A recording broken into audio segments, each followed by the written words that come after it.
Today, I'm speaking with Ray Catania. Ray Catania is author of 2 books, which are part of his Awakening series. The first one is titled The Atheist and The Afterlife, something I can definitely relate to. And his second book is titled You Are Still Alive, Now Act Like It. He has experienced an NDE, and despite years of dismissing anything more than the consciousness is created by a brain theory, too much happened. Many of it evidential, and he could no longer deny something was happening. Ray is an acclaimed author, metaphysical teacher, theorist, and coach. He is the visionary behind Limitless Publications, Limitless Coaching, and scientific spirituality for the modern human.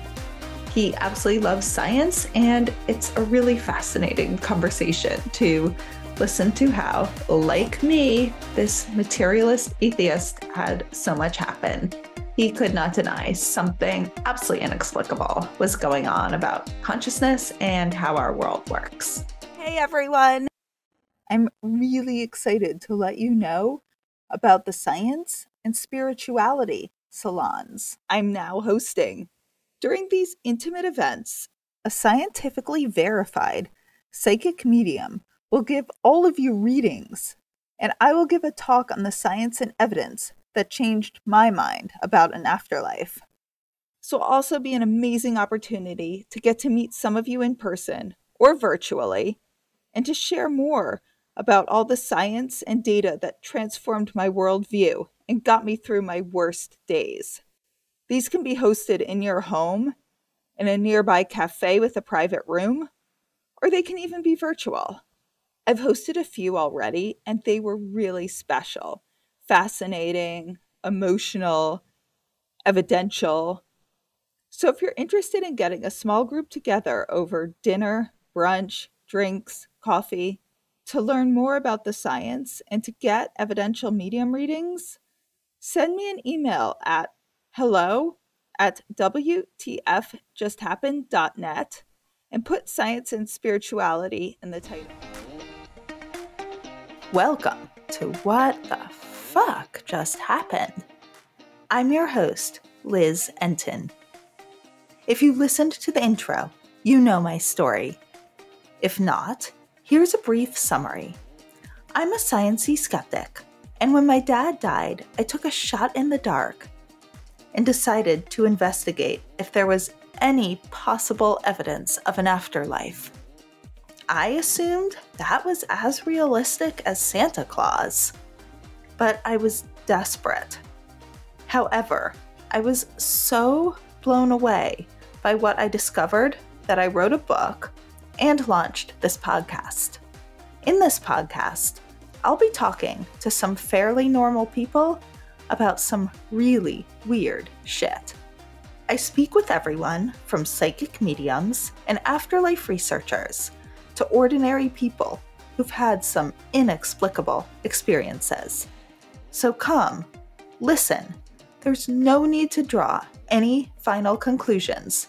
Keep an open mind and wonder, what the fuck just happened?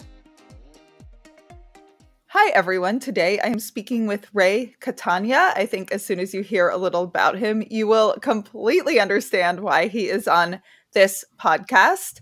Ray is a metaphysical teacher and author of 2 books, The Atheist and The Afterlife, and You're Still Alive, So Act Like It. And if you liked my book, you will love Ray's. So welcome. Thank you so much, Liz. Thank you for having me. It's an honor and a pleasure to be here today. Thank you for coming on. So you have had quite a transformative, interesting set of experiences. I guess we'll just start at the very beginning. Sure. So what were your original views on an afterlife? Well, originally, certainly I didn't have any beliefs, and that's why I chose atheism as my not religion, but lack thereof, I suppose. And it really was derived from a lot of the things that happened in my childhood, which, weren't very pleasant. And, I recall when a lot of the turmoil and fighting and arguing was going on, I would kind of isolate myself and hide as a child. And these are single digits, 5, 6, 7, 8 years old. And what I found is that I had no televisions, we had no computers, we had no phones. I mean, it's literally just me. So what I started to be able to see were things that I thought everybody could see, and I could see and feel energy, right? But I didn't think anything of it. I didn't think it was special. I didn't think it was, anything different. But I think it was triggered by, trying to escape what was happening in the home and disassociating the mind from the brain, which I now realize the mind is actually, can come out of the body and travel, if you will. But then I didn't know that. So my parents were Christian. And I would do the opposite just to be rebellious. And so if they went in that direction, I would go in this direction. And coming from a childhood of chaos, let's call it, chaos was my comfort zone. It's what I knew best, right? So as I started to go through my life, I would create chaos. I would create self-destructive behaviors for myself. I would try to do things, not consciously, but subconsciously. And, because when we're comfortable in an environment that is highly unusual and certainly traumatic, we recreate it because that's all we know. So the things I chose to do were, in many cases, life-threatening. And I would up the ante and up the ante.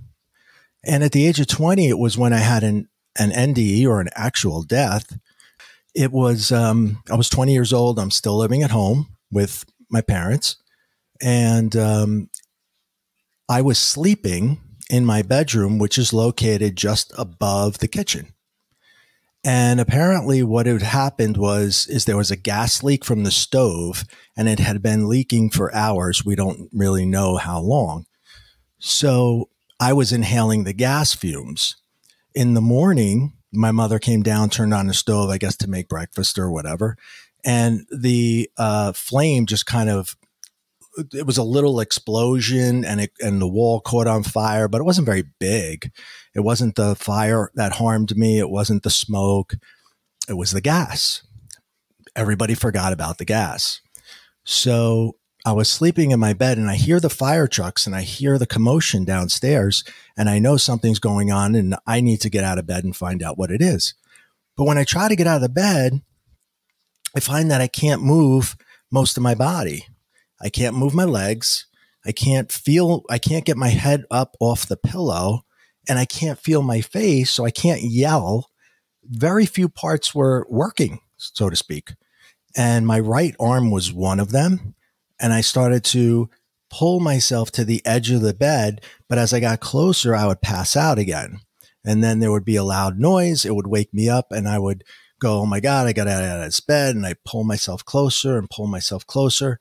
Eventually, when I got to the edge, I tumbled out, and I came down face first on the floor, and it made a huge thump, and everybody heard it and went, oh my God, there was this Ray's upstairs, So, but before I hit, or I would say at the exact same time I hit this floor, I felt no pain, nothing.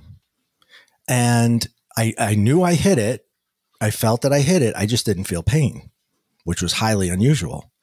And it's because it was in that moment that my body was dead, but I wasn't. I was above my body. I was in a neutral corner of the room. I call it neutral because it was square, and it was the corner seems to be very prevalent among these stories. I didn't know that, but I'm in the corner, and I'm looking down at my lifeless body, and there is, on the other angle coming from the other corner, is the white light. And this is everything you've heard about it and more. It is an energetic, all-encompassing, loving light that you can become one with and enter it. And I did. I started to go in because it felt euphoric. It felt amazing. I wanted to be in this light forever.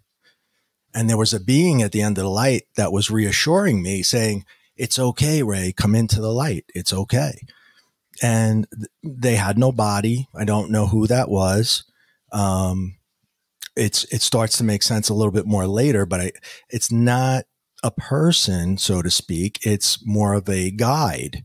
But what happens is I start getting into the light, and as you go forward, it feels better and better and more euphoria. It increases and increases. But I could still see down in the room, and I saw my father run in and scoop me up and start yelling for the paramedics. Oh my God, my son, my God, he's holding me. And I'm thinking, my father and I didn't have a good relationship at all. And one of the few times he hugged me is when I was dead. So I'm like, I wanted that, I wanted him to love me. I wanted him to hold me. And when I saw that, I wanted to return. And I said, I can't leave him like that. And I guess I more or less asked if I could come back. And when I woke up, I was not in that room anymore. I was in the living room on the floor, and the paramedics were doing their things. They had all their tools and gadgets out, and they're just talking to each other. We got to get him in, bring up the truck. Let's go. And I woke up and I'm like, guys, whoa, I feel great. I feel fantastic. In fact, and they're like, no, you don't. And I'm like, no, I do. I really do. And they're like, no, you don't. And so, I said, but did you see the light? Did you hear the voice? Did anybody see that? And they start looking at each other like, okay, this guy's maybe lost it, or he's on drugs, or what's going on. So I just shut up and proceeded to just allow them to do what they needed to do. They brought me in the ambulance and off we went. And, but even though that happened, okay, life was simpler as an atheist. Life was simpler if I didn't have to deal with this. Now, there's no computers back then. I'm showing my age here. I can't just go online and type in NDE, because I don't even know what an NDE really is. All I know is what I saw, and I have nothing to compare it to. And the one or two times I brought it up, I was told I was crazy. That's impossible, blah, blah, blah, blah, blah. Whether it be parents or friends, they just shot it down. And so I stopped talking about it, and I repressed it.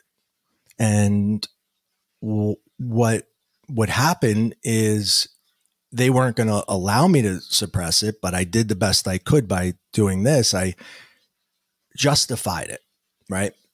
So here's what I did. I figured I fell on a sunny day out of the bed, and the sun shining in through the window was the white light. And I was inhaling gas fumes all night long, and that caused me to have hallucinations.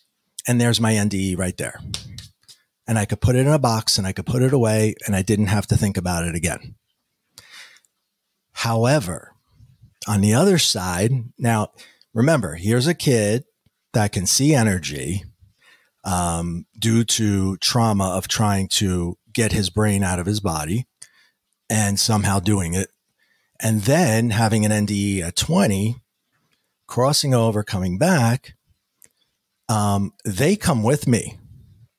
And it's like a year or two later, I move out and I get my own apartment, and I'm all excited. I'm like, this is going to be great. We're going to have parties every night and chicks and this and that and blah, blah, blah, blah, blah. None of that happens at all. I never get to do any of that because as soon as I moved in, this place was filled with what I felt like were people. No one else would feel it. I don't think. I don't know. But there were just energies. I called them energy beings. I didn't know what else to call them. And I remember that they would keep me awake. I couldn't sleep. And I remember talking to my friend on the phone, and I said, hey, I was kidding around now. I'm still holding on to atheism. And I'm like, you know what? I think my house is haunted. And the phone goes click. And it's a landline. Okay. We don't have cell phones yet. I pick it up, dial. I mean, we have them, but we can't use them. It's like $1 a minute. So I call him back, and I said, hey, did you hang up on me? No, you hung up on me. And I was like, wow, I don't know. That was really weird. Anyway, what I'm trying to say is what's happening in my house is click. And I'm like, okay, I get it. But you know, I don't believe in you guys, right? I don't think you're real. Please leave. And I have a 12-month lease. They kept me awake every single night. I mean, it was so bad. So I took up drinking excessively. I took up drugs excessively. Anything that would help me to sleep. And obviously that was not a good way to handle it, but that's what I did. And I started to up the ante with doing things that would potentially result in my death because I didn't care. In the back of my mind, I knew I was just going to go back to that light, which is phenomenal. And I'm okay with that. So, you know, I worked for some very bad people, and, you know, there was a shootout in the bar, and I'm hiding under the bar, and I'm trying to figure out how am I going to get out of this. And here's my spirit helper, let's say, guide, telling me how to get out of the bar. Side door, side door, side door. I kept hearing or feeling side door, side door. And I go out the side door. I'm thinking to myself, if I go out the side door, they're going to see me. I'm dead. No, side door, side door, side door. I go. I run down the corridor. There's another side door that you have to go out of. So I had to go out the side door, down a corridor about 40 feet, and then out that way, fire exit. And don't you know, I parked my car right there, and I have never, ever parked my car right there. I mean, all the way on the other building was my parking spot, quote unquote. I put it there for some strange reason on that day. So I was able to get out of there. And there were other times like this when I would put myself in ridiculous situations that I should have died, but didn't. I even manifested a car accident because I hated my job so much. I didn't want to go back to my job. And I thought if I had a car accident, I could hurt myself just enough that I could sue somebody, but not really injure myself. So I drove into another vehicle and then another one hit me, another one hit me, and another one hit that one and hit me. And I spun around and I was up on the divider. And I didn't knowingly, consciously drive into the car, but I was driving recklessly.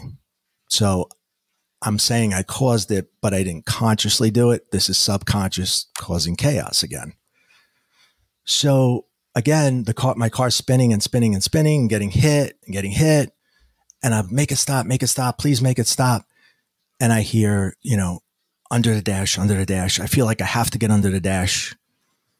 And I do. We don't have seatbelts. I mean, we have them, but we don't have to wear them yet because it's not a law yet. So I didn't have mine on. And I tuck myself under the dashboard and I brace. I get under the steering wheel and under the dash to the best of my ability. I put my hands over my head and boom, boom, boom. I just keep getting hit and hit and hit.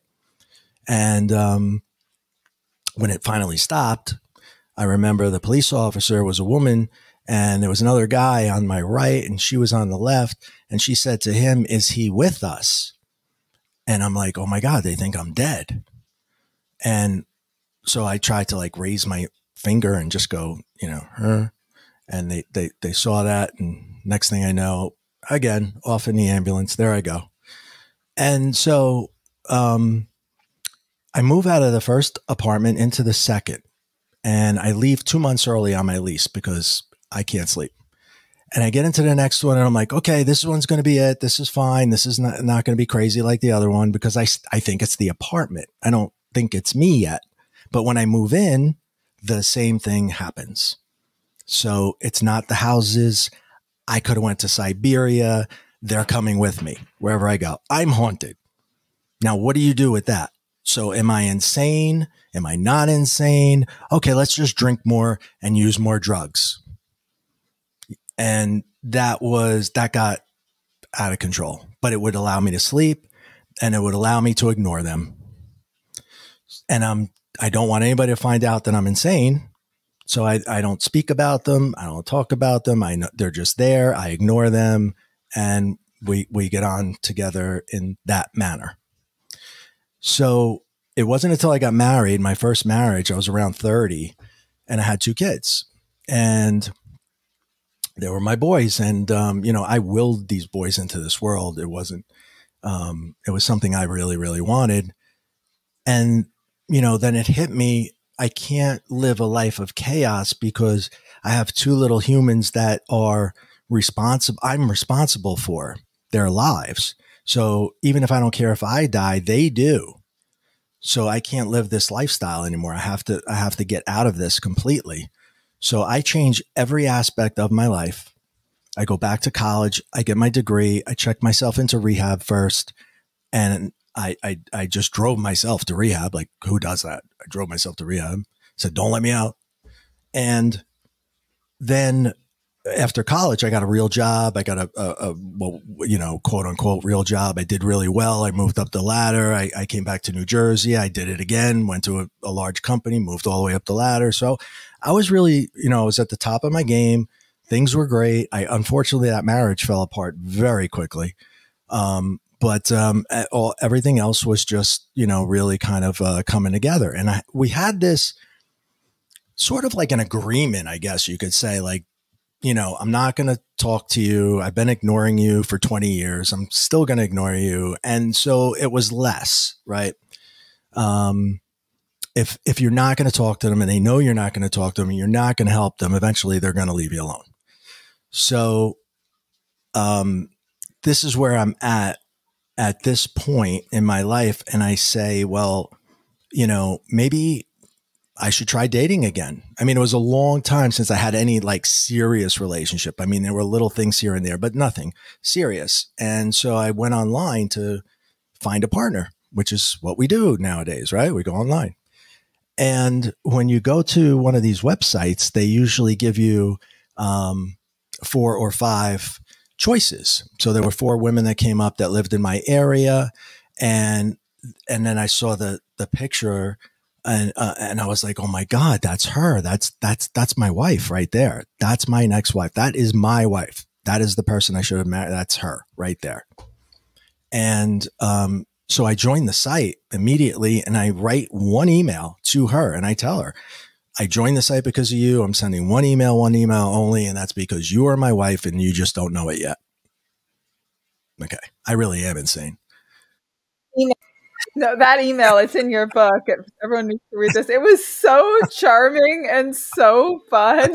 You read it? Yeah, I did. I actually copied it and she's like, do you have to put that in the book? And I was like, it's kind of good. No, so yeah. And she replied, obviously, and we are still together and we are still married and things are great. But I still have this other thing that I have to deal with. But I think I have it under control. But when I meet her, what happens is up until now, I just see energy, right? They're not in physical form. They're there and I call them energy beings, but they're not people. This is the first time I actually am going to see an energy being as a person. And it was a man. And he was almost front and center, which in mediumship is like unheard of for him to be here, front and center. So he's a little on an angle, but he's very close. So you saw him when you started dating this woman, Yeah. Jessica, correct? Yeah. That's when you first saw him. Yeah. We're only dating maybe a couple of weeks. And this man comes to me and he says, I fucked up. I made a mistake. You can help her. I cannot. He was a big guy, beard, mustache, black hair, a lot of thick black hair. And he proceeds to tell me the same exact message. It's almost like replaying a video loop in my mind over and over and over. And it would be like, every hour on the hour on Friday. And I'm just estimating times. And then Sunday, it was like every half hour. Friday, it was every hour. Saturday, it was every half. By Sunday, it felt like it was every 5 minutes. I can't function anymore. I can't drive. I can't hold a conversation. All I keep seeing is this video in my mind. So I remember I was at the counter and I was paying for my stuff at the counter and I don't know what I did, froze or did something. And the woman asked me, she goes, sir. And I look at her and she goes, are you okay? And I said, no, I'm not. And I went out to my car and I sat there and I started to plan for the end of my life. And I figured, this is it. I am insane. So I'm going to have to be put away and I need to plan for this. I got to make sure my kids are taken care of. I got to make sure my will is properly done and my DNR, because I want to go back to the light. And I'm thinking all like analytically what I have to do because I see people that are not there. And do you think this is a hallucination still at this point? I don't know what it is. Yeah. But I maybe I'm schizophrenic. Maybe I'm just crazy. Maybe, it took all this time to really get this bad. Maybe I was always insane,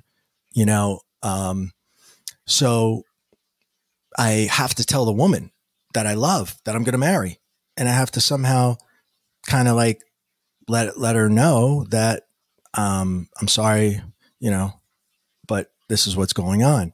Now, to top everything off that I just told you, she is by trade a doctor of psychology and a doctor of neuropsychology. Okay. So this is who I'm dating. And I'm about to tell her I see people that aren't there. Wonderful, right? Wonderful. Can't keep it from her. So I'm like, she'll at least give me the help I need, send me to somebody, a professional that can really help me, and run for the hills. That's what I expected. Here's the phone number. Call this guy. Never call me again. Have a great life. Talk to you soon. That's not what happens at all. In fact, when I proceed to tell her about the guy and what he says, she says, oh, that sounds like my dad. And I said, what? What do you mean your dad? She goes, well, I've been to mediums and my dad comes through and he's very forceful. Every medium always says he's very, very forceful, like almost front and center, like you just said. And I was like, wait, what's a medium? What is this thing? I don't even understand what you're talking about. And she explains what that is. Like, I'm so in the dark about this stuff because I rejected it and I would just laugh at it if anybody ever brought it up. So I would never acknowledge it. I just went with the medical insanity route. So I don't know what a medium is. And she goes, oh, relax. You're probably a psychic medium and you don't know it. And I'm like, oh my God, that doesn't sound good. But then again, insanity doesn't sound good either. So I said, first, wait, I said, time out. I saw the picture of your dad on the mantle in your house.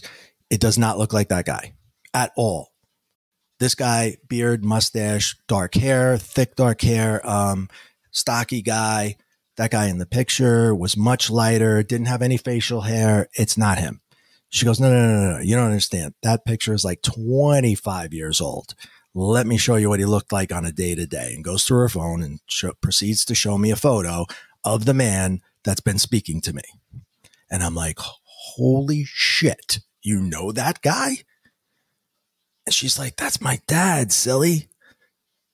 And my heart just like went right into the pit of my stomach. And I didn't know how to react. I didn't know what to do. I didn't know what to say. I just kind of like froze up. And I guess for the first time, I'm almost thinking that I may not be crazy. And once I tell her the message, he's gone. The feeling that I now have is one of euphoria. Much smaller than the one at the light, but similar in many, many ways. That's what I was supposed to do. I know that now. I was just supposed to deliver the message for the person it was going to. And that, in this case, was her. It was her message. And we later learn, not just from that message, but from others that follow, that it was a life-threatening issue with a family member. And we had to get that person to a doctor because they didn't know something was wrong with them. How the heck do you do that? Hi, I've never met you before, but you need to go to the doctor immediately. You're going to die. And the way I know this is because of a dead guy. Think I'm coming for Thanksgiving that year? No, I don't think so. No.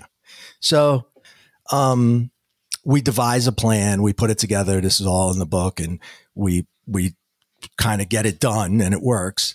But now, before we get to that, I'm still, at this crossroads of reality, not reality. I don't know yet. She says, well, let me take you to a medium. Here's the word again. Okay. What will happen? You guys can talk to each other and kind of share details. You just go in and say everything you see and how you see it and stuff, and let her tell you what you are. And I was like, oh, that sounds like a good idea. That's okay. Let's do that. So she sets it up. We both go. We both have appointments. She's looking forward to speaking to her dad. And I'm petrified out of my mind that this might be real. But again, what's the alternative? So she says, you want to go first? And I said, yeah, I'm going first, because if I don't go now, I won't be here when you get out.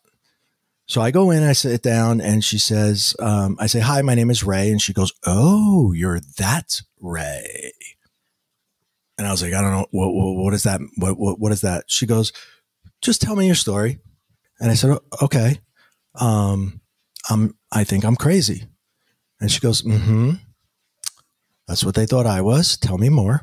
And I said, well, these vibrations, they start, and my body, I could feel it on the inside. And sometimes they're deep, and sometimes they're high and kind of nice. And then it's followed by, I usually see a black line cross the room. And she's like, stop. And I told her more than that. Like the window opens up. I called it, the movie screen opens up and everything. And the man is on the movie screen. And she's like, that's exactly the way I see it too. In fact, that's the way we all see it. And I was like, who's we? Mediums. Oh, okay. And here I am again. My heart's in my stomach. I don't know what do I do with this information? And she's like, just relax. Let's go through some of the other ones, because I had other ones. So I told her this one, I told her that one. And she says, okay, this is clairvoyance, and this is this, and this is that. And she starts breaking it down and telling me the different things that I can do, all of which I've never believed in. So I remember just before I left, I asked her, because there's this one question that everybody always asks me when I say something, and I have no idea what the answer is. So I said, what is the question that you hate the most in life? And at the same time, we said, how do you know that? And I said, I have no idea how the fuck I know anything. She goes, me too. It just comes, and there it is. And it could be like something crazy off topic that I've never studied in my life, and I just get it. And it's the craziest thing. She's like, my whole life. So she proceeded to tell me that not only did her parents think she was crazy, but she actually was hospitalized, and incorrectly, obviously. So, I started to wonder how many other people are in institutions right now that are not crazy. They're just mediums, and they don't know that's the case. And you can get this under control, and you can live a perfectly normal life. I've never had a drink again. I've never had to take anything and go to sleep other than NyQuil, so my life is back to normal. It's better than normal. It's better than it's ever been before. So, afterwards, leaving there, it was a matter of, so what do I do with this? That was the big question now. And, she took me on as a mentor. Thank God she did that, because she taught me how to turn it on and off, accept it when you want, don't accept it when you don't, invite it. She also helped me get in touch with my spirit guide and guides, she gave me exercises to do that increased our ability to communicate. And that was a very big deal for me, because even to this day, I get those messages, and I know what's up. So it was a year later, and my wife and I decided to go away for my birthday. And she says, where do you want to go? You want to go like Bahamas or Aruba? Or I was like, the middle of a forest in a cabin on a 15-acre piece of property. we'll cook our own food and I'll poop in an outhouse. She's like, what is wrong with you? And I said, I have no idea. I love trees. I don't know why I love trees now, but I just love trees. I have to be with the trees. She's like, okay, we'll go with that. And so off we go into a cabin in the middle of nowhere and trees everywhere. And it's absolutely beautiful. And I was just kidding about the outhouse. We had a real actual bathroom and shower, but I do up the ante and we get one with an outhouse eventually. But this wasn't the time. And anyway, we're there. And so she finds previously, before we get there, unbeknownst to me, she found a picture that one of the mediums drew for her of her dad while he was speaking to him. So the medium doesn't know what the man looks like, and he's a spirit artist, and he's drawing the spirit that he's speaking with as he's telling her, the sitter, what's happening. And she pulls this out and I was like, oh my God, that's your dad. That's exactly how I see him. The same shirt, the same everything. That is perfect. Spot on. Who drew that? And she goes, so-and-so, and I was like, wow, that's incredible. It made me feel good again because it was validating because it was identical to what I saw. And that shirt was like a type of shirt that you would have worn in that era. So it was very distinct. And so I said, who is this guy? I've got to find out who this guy is. And she told me his name and we looked him up online. And right on his website, the very first thing it says is, we are now accepting applications for a 2-year mentorship program with Medium Joe. And the deadline to apply is February 15th. That is my birthday. She's like, are you going to apply? I said, yeah, because if that's not universal intervention, I have no idea what is. So I apply, and there's another application after that, and essay questions and an interview. And it just keeps going on and on and on because he's only accepting people into the mentorship that are real and can prove that they're real. And I respect that. And a long time went by and nothing happened. And so I just felt like, okay, I didn't get in. I'm probably not real. I made all this up. Let me think about this. Yeah, I probably just, I don't know. Maybe I'm just trying to justify it away now. I'm back to the white light is a sun and the gas fumes made me hallucinate. I'm all the way back to square one. I'm doubting myself. And, but I said, let me just reach out to his assistant. And I did. And I said, so I didn't get it. I just wanted to confirm that I didn't get it, which is, it's fine. And she goes, no. I didn't say that. She goes, there's hundreds of applications that we have to go through. And I'm like, hundreds? And she's like, yeah, it's going to take Joe a long time. And I was like, oh, I'm so sorry. I didn't know. And, so now I'm going to show you the integrity of this man. And one of the reasons I love him so much, hundreds of people wanted to get into this program. It cost thousands of dollars to get into this program. Not one, not two, thousands of dollars to be in the program for 2 years with this man, hundreds of people. And when I was chosen, I was number 11. There were 11 of us. He turned down all that money because he couldn't prove for certain that they were real. And I was like, wow, who does that? I'm still at a time in my life. I'm trying to make money. I'm thinking of retirement. I got 2 kids that are going to go to college and blah, blah, blah. And I was like, I don't think I could have done that. Not then anyway. So I get into this program and he teaches me so much about so many things, not just mediumship, but spirituality in general, how to manifest things and do so many things that I learned today. And I start to learn everything that I can. I go back to college again, but this time for metaphysics. And I'm about to get my doctorate in metaphysics 6 years later. And I'm really excited about that. And I've also read every Eckhart Tolle, Joe Dispenza, anybody you can possibly think of under the sun from the spiritual side, Deepak Chopra, and more. I have studied these people. And then on the other side, I fell into physics.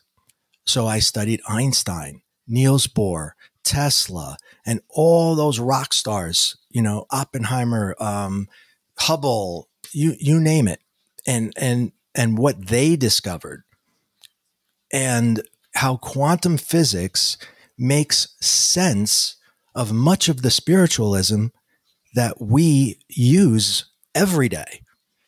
And they can be brought together. And what this did was it helped me, who's an eternal skeptic, accept what was happening. So now I'm like, I'm not a freak. Most people can do 80% of the stuff I can do. Maybe not the mediumship, but everything else we can do. We have 6 senses. We don't have 5. And recently I was at an IANS conference where I was speaking, and somebody else had reiterated what I put in the book, was that in the early 1500s, when the very first medical journals were written.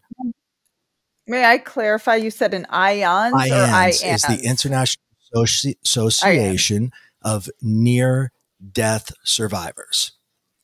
Huge association that I highly recommend to anybody who has or had an NDE, because you will be surrounded with others who've had it. And it's so comforting to know that they all saw the same thing you did. Some aspect, some way, it all started the same way. The feelings were the same. The light was the same. And, you know, they may have gone farther or done more, but everything is very, very similar. And so, hey, everyone. I'm really excited to let you know about the science and spirituality salons I'm now hosting. During these intimate events, a scientifically verified psychic medium will give all of you readings, and I will give a talk on the science and evidence that changed my mind about an afterlife. This will also be an amazing opportunity to get to meet some of you in person or virtually, and to share more about all the science and data that transformed my worldview and got me through my worst days. These can be hosted in your home, in a nearby cafe with a private room, or they can even be virtual. I've hosted a few already, and they were really special, fascinating, emotional, evidential. So if you're interested in getting a small group together over dinner, brunch, drinks, coffee, to learn more about the science and to get evidential medium readings, send me an email at hello@WTFJustHappened.net and put science and spirituality in the He was talking about the 1500s and how the very first medical textbooks were written with 6 senses, not 5. And, you know, what had happened is back then the church was all powerful, all knowing, you know, and they made the rules. And when they read about consciousness, they said, well, this sounds a lot like spirit, souls, you know, we don't really want this overlapping. So you're just going to take that out of your textbooks. And they did. And anybody who didn't was punished. And we grew up being told. Punished as in killed, right? Yeah. More. I mean, you know, people were burned at the stake for like 300 years. They're like, okay, forget it. We don't need the 6. They're good. So anyway, but now we're in acceptance of this, and we're able to look into it further. Now we have great scientists like Dean Radin, who's, you know, doing amazing things to bring us forward with consciousness and what we can do with that ability, power of the mind. And I'm so happy to be in this place. But in the life of a medium, I chose to leave that from professionally or otherwise. I'm still with Joe. I'm never leaving him, but not practicing. And the reason is because it's I just had an awakening like no other I've ever had. And I had it while I was writing the second book near the end. And I actually went back and rewrote the second book. So I decided that it was in that moment I lost a lot of negative emotions. And in order for me to communicate, I have to be able to take on those emotions, whatever they are, whether they're good or bad. And a lot of times they're regret, remorse, guilt, shame, and I have to feel those for a while. Even after the being leaves, I have them in me for a good 2 hours, 2.5 hours. And I have to stay away from the kids and I have to stay away from my family because I'm not me right now. The things I say, the things I do are going to be highly reactive based upon the person I just allowed into me. So I have the utmost respect for mediums who practice this because it's hard. It's really hard. It's very taxing on your emotional state. And it can affect those around you. So I just found happiness. 50 years, first 50 years. I didn't know what that word meant. Now I know exactly where it is. It's in me. It was never outside of me. That was foolish. And now I see the world through a completely different lens and a completely different perspective. Things that I thought were important are just silly. And I'll tell you, I was practicing how to lose my anger because that was my Achilles heel. And I grew up seeing that so much. And I put myself in those situations so much, reinforcing it. It's all in my subconscious. My ego is dictating what I'm doing. And I have to break this. I have to fracture my ego. And so every time I would do something against what I currently believe, I would tell myself to redo it. And I would replay it in my mind. Eckhart Tolle calls this being the director of your own life. Take a moment, take yourself out of yourself and be the director. You're starring in the movie, starring yourself. And you as the director have to tell yourself how you want to behave, how you want to act, how you want to be. And that was brilliant. I did that all the time, over and over and over. And I mean, thousands of times. So eventually there was this one day, we were not married yet. We still had separate houses and I was driving home from her house to mine. And the reason is that there was a snowstorm coming. So I wanted to leave early. I had to work the next day and work was closer to my house than hers. So I wanted to get a jump start. I got in the car, but the snow just came down really hard and it was very difficult to see. So I'm driving home. I make a wrong turn and I crash right into a deer. And normally, any type of accident, my adrenaline would surge, right? Fight or flight would kick in. Along with that, for me, would be anger. And I'd probably get out of the car ranting and raving and who knows what, kicking tires. I don't know. But none of that happened. There was no adrenaline. There was no surge of anger. There was nothing except compassion for the deer. Who am I? I thought. So I just go with it and I try to help the deer and the deer gets right up. Unharmed. And I thought for sure it was dead or severely hurt. Neither. Gets up and I'm okay too, which is also amazing because when you hit a deer, a lot of people wind up in the ER. My car was in pretty bad shape. That was the loser of the day, not the deer, not me. The deer walks off and I go to call my wife, not my wife at the time, but my wife. And as I'm dialing the number, I'm like, why would I call her when I'm fine and I don't need help to ruin her night? The car is irrelevant and that's the only thing that was hurt. So I got in the car. It was drivable. I drove very slow and I just put it in a body shop and I Ubered to my house and I went right to sleep. I didn't lose any sleep. I knew I could take an Uber in the morning. I knew that this can't hurt me. In fact, in comparison to the things I've been through, nothing can hurt me. And I'm really comfortable in knowing that. I surrender to what is. I cannot go back in time and change hitting the deer. All I can do is decide how I want to feel from this moment forward. Do I want anger or do I want peace? And I want peace. And I did it naturally. Yeah. That was the first time. Oh, I'm sure having peace after so many years of anger must just be like a form of bliss. It really was. It really was. Exactly. So I want to ask you a couple of questions. First of all, you said physics ties into all of this. That was actually, physics was the first thing I found that then kind of led me down this path. So how does physics tie in to survival of consciousness? Oh my God. It's, okay. So physics, especially quantum physics, really opened up a lot of doors. And in the second book, what I did was I would write about a spiritual concept and I would write about how I used it and replicated it. And then I would write what's behind the curtain, what's under the hood, what makes this real.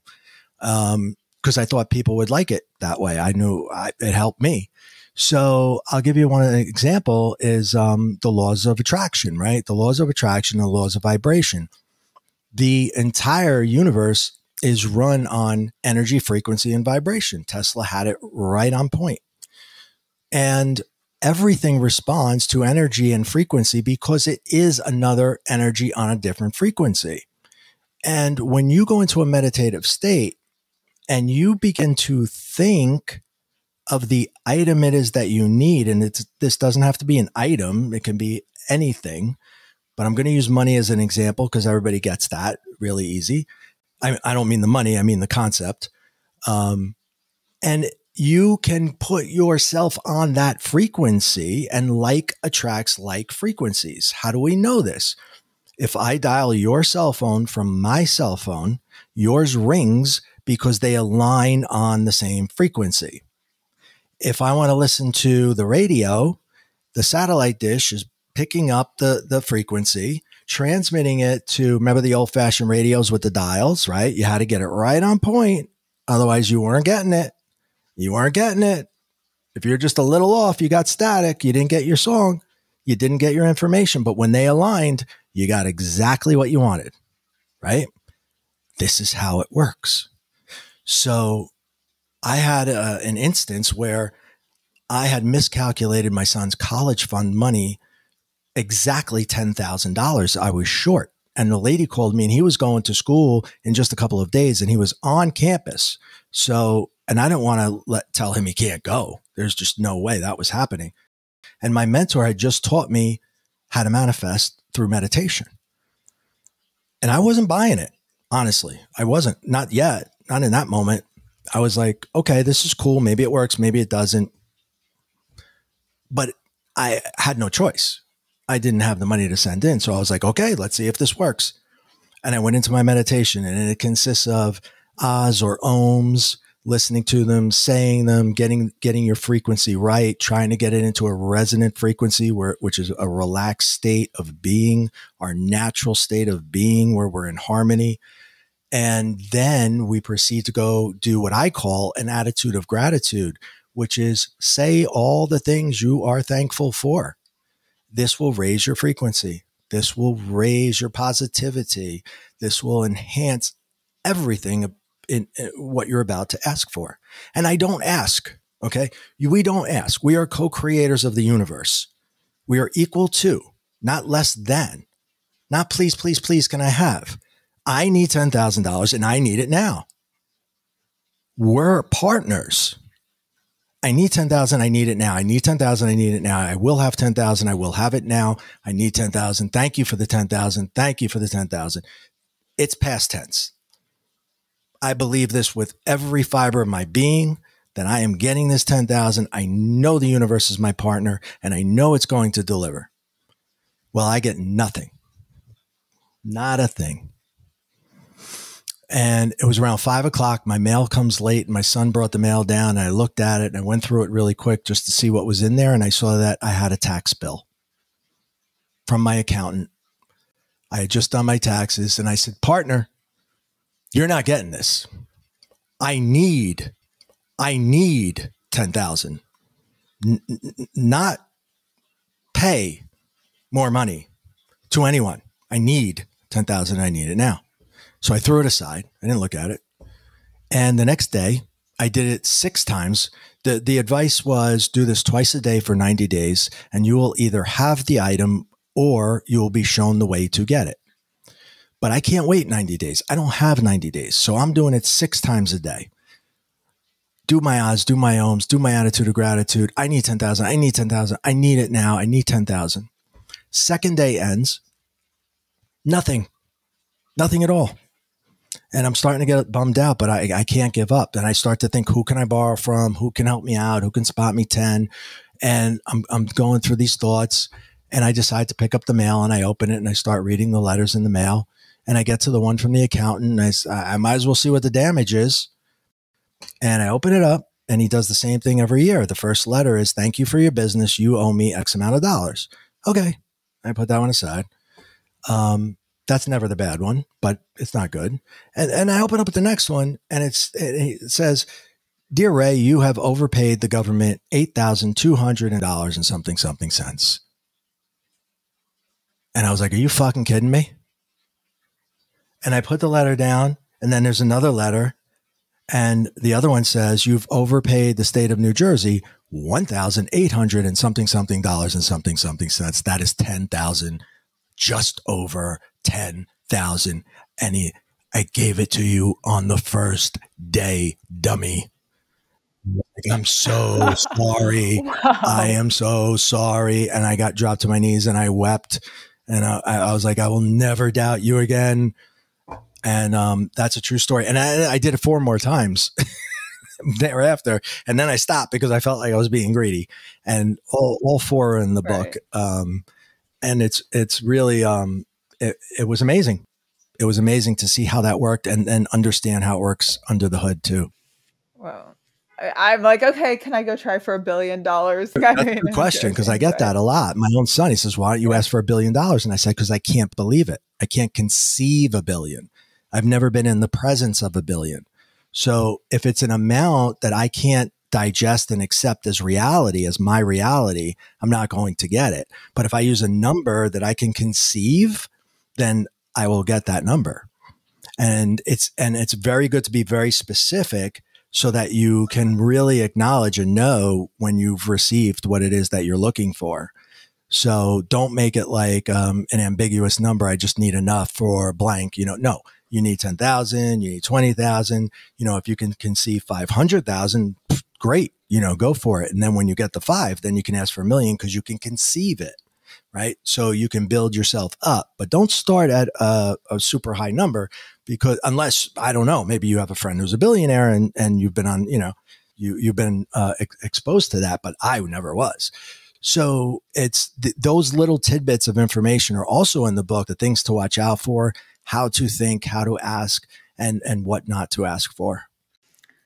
And now in your first book, there were just lots of tidbits of evidence that I think are so kind of fun and very encouraging. I think the majority of listeners are people who are in grief, who have a hard time believing there could be an afterlife. So evidence is so helpful to people like us. There was one story I just thought was fun, if you don't mind sharing it, about the shoes. It's just evidential and fun. Do you mind sharing that? Okay, so and there's many in the book. This is just one of them. So it was right around the beginning time.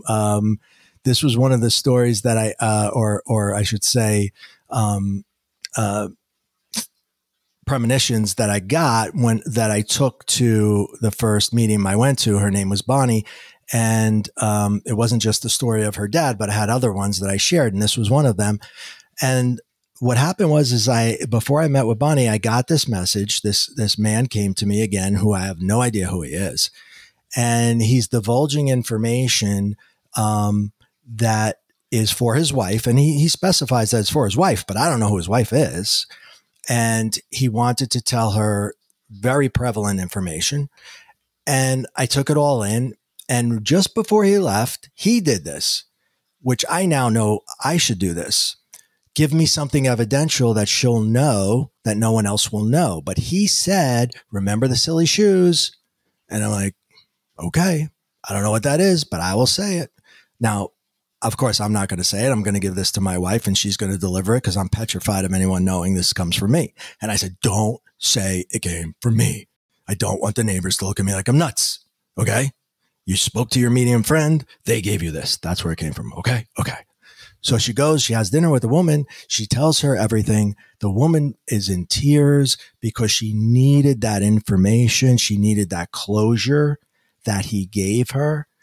And when my wife came back and told me, you have no idea how much that meant to her. I was like, great. What about the shoes? Because if the silly shoes are real, I'm a believer. And she's like, oh, the shoes. That's so funny. So I told her about the shoes, right? And what she said was on their very first date, he wore the most ridiculous shoes she's ever seen in his entire life. And that became a running joke throughout their entire marriage. And here I am again, my mouth open going, oh my God, it's going to be real. Now what? Yeah.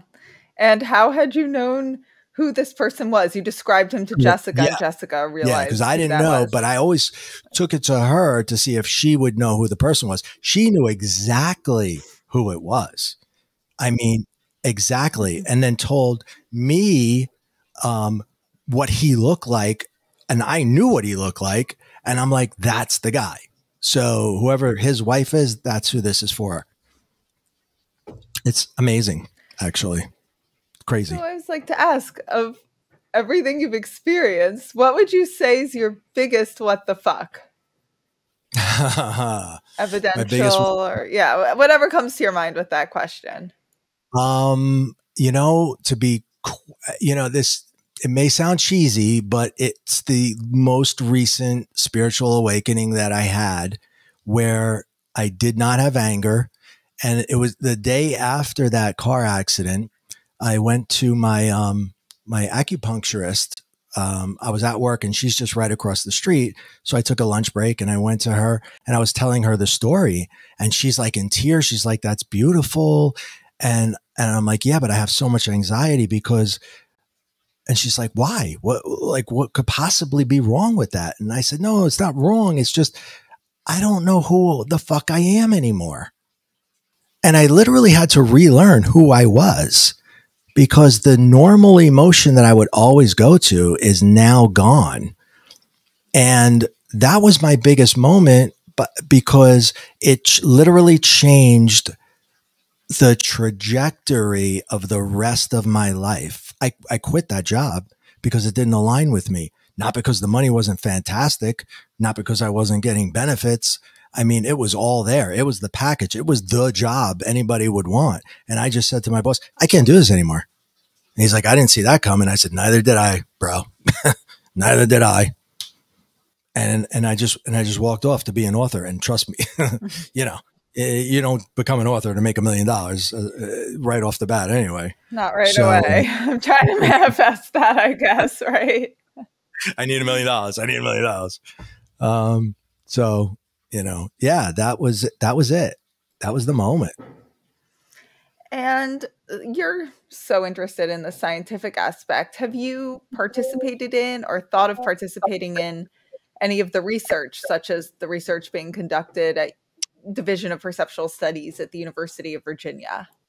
I would love to go there. I actually was accepted in the Monroe Institute for a specific study where they were studying the brains of psychic and mediumship folks and how the brain, I guess, lights up or whatever it does. And I was chosen.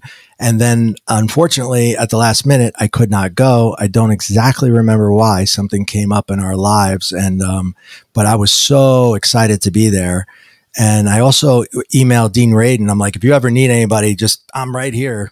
Sign me up, hook me up to a machine, whatever you want, So yeah, I would love to do that because think about it, like that could change everything for everybody, right? If we can come up with not just a theory of how this works, but factual, like, stuff that becomes accepted in science, now no one can't believe. I know that's not proper English.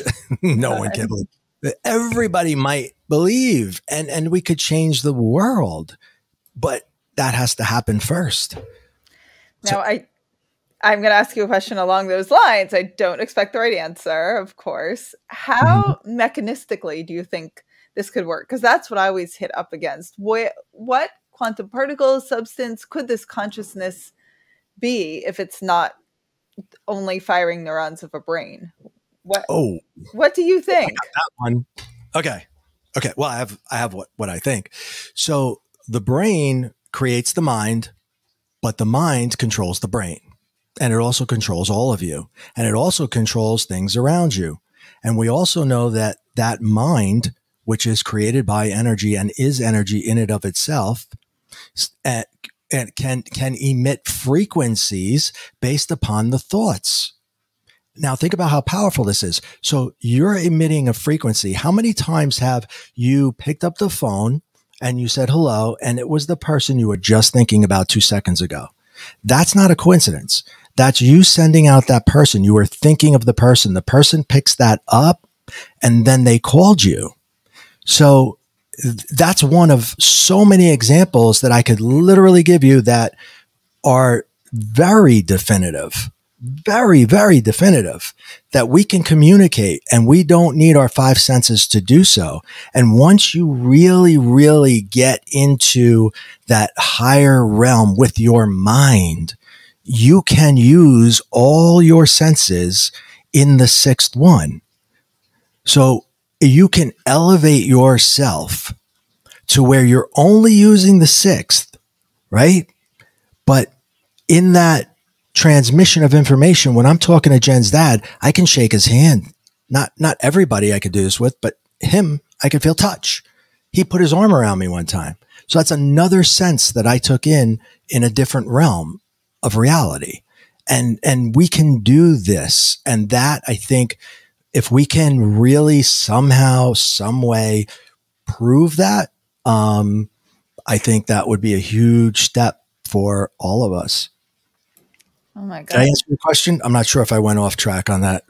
You didn't go off track. You answered it as best as you can. It's an unanswerable question at this point, completely. No one is like, well, it's this quantum particle that was discovered in the Large Hadron Collider, and it's stored in this dimension of string theory. I mean, we don't know yet. It's all speculation. So you gave a very thoughtful speculation.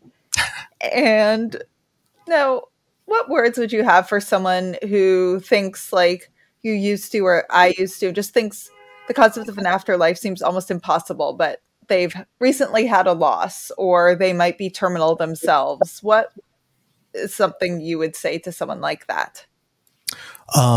Well, 2 different things. If the person was terminal, I would probably start to get into things like changing your relationship with death, because when you really change that, which happened for me through an NDE, you don't fear it. You don't have the anxiety.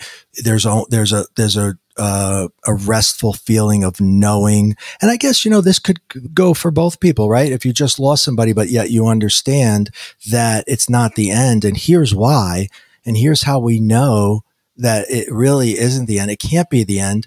And here's I have a theory on actually where we go when we die physically.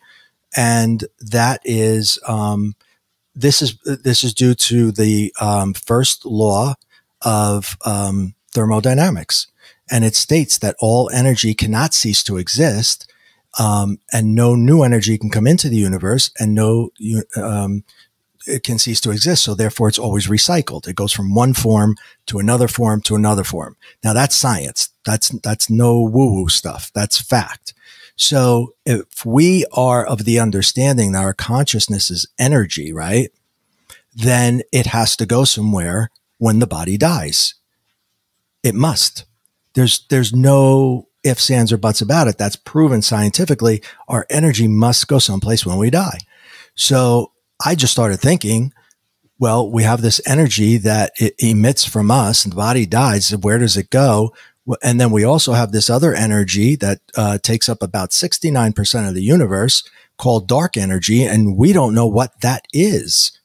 So that has to come from somewhere, and we have to go somewhere. And maybe I'm not saying it's heaven or hell or anything else like that. I'm just saying that might be physically where our energy sits and lies. And it's in between you and me, and it's in the sky, and it's everywhere. It's between me and Jupiter. It's in between me and the computer right now. So it permeates every little section of the universe. And that could be where it goes from a scientific viewpoint. I don't know, but maybe they should get the Nobel ready. I don't know. I'm just kidding. I would love if a Nobel Prize was awarded for this type of research. Yeah. Lots of stigmas to overcome, but maybe one day. No. Is there anything I haven't asked you that you want me to ask you? Anything else you want to say? I think that, one of the most important things that we have to kind of remember is that we all come from this one source, and that we all are going to return to that source. And it's so important that while we're here, that we're really good to one another, because when you hurt someone else, you're hurting yourself. And you may not realize that in the moment, but you will. When the time comes, you're going to realize that, and karma transcends. Don't think that it's, you might get off easy in this life, but the next one may not be so easy. And we really have to try to elevate one another, help one another, do something good for yourself too. I mean, every day, try to do something good for yourself that's just about you, and do something that's for somebody else that's just about them. And living life that way, with that balance, you're helping yourself, helping others. And by helping yourself, you get to help more others. And I just think that that's like a nice way to live. Oh, I love that. Actually, can I ask one spin-off question of this? A lot of people say we're all one and we go to a place of oneness. I'm not going to lie. I think that sounds horrifying. I like being me. I like that my dad was him. What does that say for our individuality and who we are and who we love if we're all just one? I think that we maintain our individuality, absolutely, on different levels of consciousness. Now, remember, my spirit guides, right? Let's say they're in the fifth realm, okay? Because we're going to say that this is the third because it's been labeled the third, right? So this is third. Fourth is your pit stop when you die. And if you are an enlightened being, well, then you get to skip 4 and go right to 5 and become one of these guides or masters. And there's no physical form at that level. You're still maintaining your individuality, right? You're taking it as you go along into these different levels. Now, you're going to say, how many levels are there? I got no idea. How do you get to this one or that one? I have no idea. But what I do kind of think, almost know, is that there are these levels and we do maintain our individuality, but at the end of the day, we're this energy that's being recycled and recycled and recycled. And if you come back, it's going to be you, but you're going to be in a different form, but it's going to be the same energy. I think. Yeah. None of us can say we know for sure any of this, but I certainly feel more hopeful about survival of consciousness by far than I ever could have imagined. And you know what? I'll take that. That's right. Me too. Okay. Well, thank you so much. You feel completed? Anything else? Let me just mention that if anybody wants to go to my website, it's raycatania.com, and you can learn more about the books there.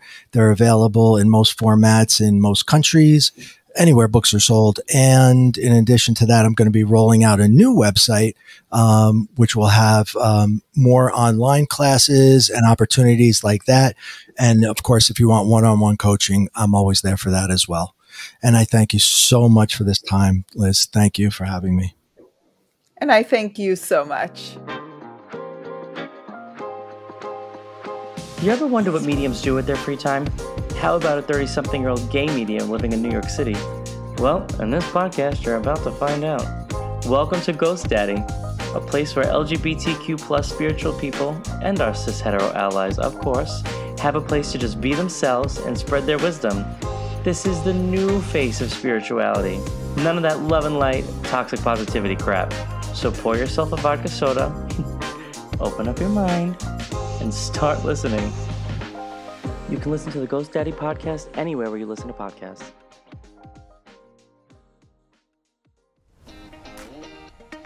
To get more information on what the fuck just happened, go to WTFJustHappened.net. There you can order my book, WTF Just Happened, a sciencey-skeptic explores grief, healing, and evidence of an afterlife. You can learn all about how I came to conclude that there most likely is an afterlife, but you can also learn about the early stages of my grief and the amazing, fascinating people I met along the way. You can read about how much I harassed the mediums and scientists trying to get evidence to see if the mediums were cheating and see if what everyone was saying actually was true. You can also subscribe to our newsletter to stay updated on any new developments and any interesting new what the fuck updates. So if you enjoyed this episode, please rate and review us wherever you get your podcasts. It makes such a difference, especially for a new podcast like this one. And if any of you have had a crazy what the fuck yourself, have any questions, feedback, or just want to say hey, reach out on either Instagram at WTF_just_happened_ or email me at hello@WTFJustHappened.net. I love hearing from all of you. It makes my day hearing your stories and questions and feedback and all of it. And remember, you don't have to draw any final conclusions as you wonder, what the fuck just happened?